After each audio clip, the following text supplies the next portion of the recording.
অবশেষে ময়নার নিহত বিজেপি নেতা বিজয় কৃষ্ণ ভূঁইয়ার খুনে এনআইএ তদন্তের নির্দেশ দিল কলকাতা হাইকোর্ট। হাইকোর্টের নির্দেশ কার্যকর করতে কেন্দ্রীয় স্বরাষ্ট্র মন্ত্রককে একের পর এক আইনজীবীরা চিঠি পাঠালেও সেটা কার্যকর করে কেন্দ্র কোনো রকম পদক্ষেপ না করায় শুক্রবার শুনানির সময় কিছুটা বিরক্ত হন হাইকোর্টের বিচারপতি জয় সেনগুপ্ত। বিচারপতি জয় সেনগুপ্তর নির্দেশ 15 দিনের মধ্যে তদন্তের দায়িত্ব নিতে হবে এনআইএকে। নির্দেশ কার্যকরের কথা জানিয়ে রিপোর্ট দিতে হবে 24শে এপ্রিল। এর থেকে বেশি দেরি হওয়া নিয়ে বিচারপতির বক্তব্য, এটা দুর্ভাগ্যের যে হাইকোর্টের নির্দেশ কার্যকর করতে কোনো রকম পদক্ষেপ করতে অগ্রাহ্য করেছেন স্বরাষ্ট্রমন্ত্রক।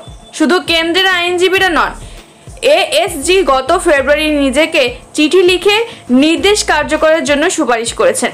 তারপরেও কোনো উদ্যোগ দেখা যায়নি স্বরাষ্ট্রমন্ত্রকের তরফ থেকে। প্রশ্ন করেন বিচারপতি। প্রসঙ্গত, গত বছর মে মাসে পূর্ব মেদিনীপুরে ময়নার খুন হন বিজেপি বুথ সভাপতি বিজয় কৃষ্ণ ভূঁইয়া।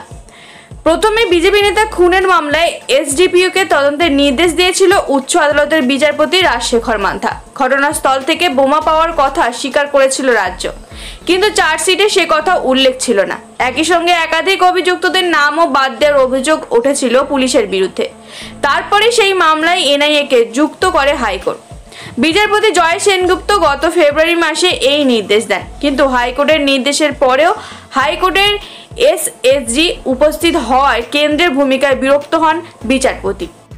আরও তপ্ত হচ্ছে রাজনীতি বাতাবরণ। এবার সরাসরি তৃণমূল সুপ্রিমো মমতা বন্দ্যোপাধ্যায়ের বিরুদ্ধে নির্বাচন কমিশনে অভিযোগ জানালো বিজেপি। কোচবিহারের সভা থেকে বিজেপির বিরুদ্ধে একের পর এক আক্রমণ শানিয়েছেন মমতা। বিজেপির অভিযোগ, সেই সময় প্রধানমন্ত্রী নরেন্দ্র মোদীকে নিশানা করেও বিতর্কিত মন্তব্য করেছেন তৃণমূল সুপ্রিমো তথা রাজ্যের মুখ্যমন্ত্রী মমতা বন্দ্যোপাধ্যায়। এই নিয়ে এবার সরাসরি দিল্লিতে জাতীয় নির্বাচন কমিশনের অফিসে অভিযোগ জানালো বিজেপি। মুখ্য নির্বাচন কমিশনার রাজীব কুমারের দৃষ্টি আকর্ষণ করে চিঠি পাঠিয়েছে বিজেপি নেতা শিশির বাজোরিয়া। বিজেপির তরফে কমিশনে পাঠানো চিঠিতে উল্লেখ করা হয়েছে, আপত্তিকর এবং অসংসদীয় শব্দ প্রয়োগ করেছেন তৃণমূল সুপ্রিমো।